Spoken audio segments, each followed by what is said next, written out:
I played for you the clip of me on Newsmax going head-to-head with a Democratic strategist, and I absolutely demolished her, where she was quoting this Cato study, saying that all the violence came from the right, not the left. Well, you know what happens when you piss me off.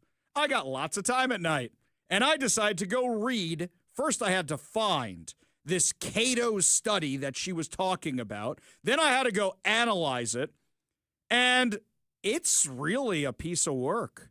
Let me tell you, this is one of the most garbage studies I have ever seen. Why?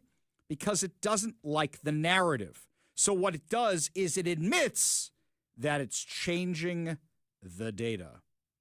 So even though the suspect confessed in text messages to his trans furry lover that he targeted Charlie Kirk specifically for his politics, and Utah Governor Spencer Cox confirmed Robinson had adopted leftist ideology, even though his bullet casings had carried Antifa inscriptions, even though his mother said he was moving more to the left, even though he said he was mad at Kirk's views on LGBTQ issues, even though he may have been in this Discord, that's an online chat platform, where he was discussing what he was going to do.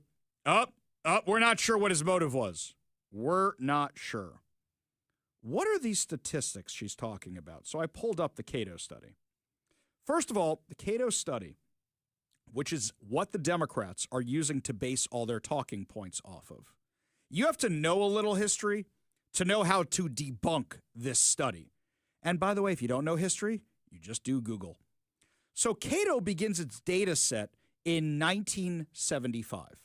And I said, that's a really weird time to start. If you're doing a study about violence, wouldn't you start at the beginning of the century?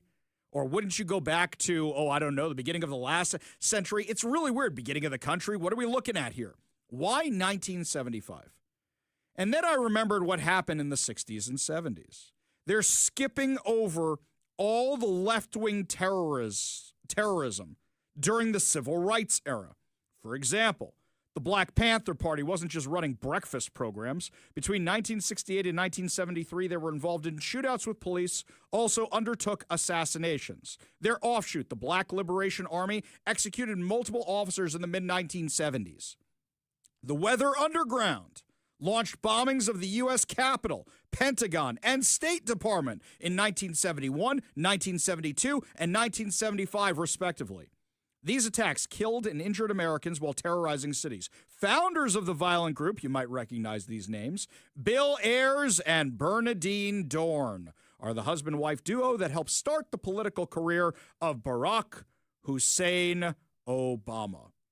By starting their data set after 1975, exactly, Cato wipes away the most violent period of left-wing extremism in modern American history.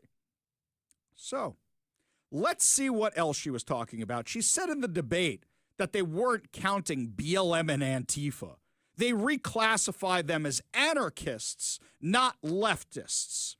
So I called her out on that because Democrats literally knelt in Congress and across the country. You remember the Bellevue police chief kneeling before BLM? To support BLM during the George Floyd riots. Calling Antifa and BLM not left-wing is just a word game. That is all it is.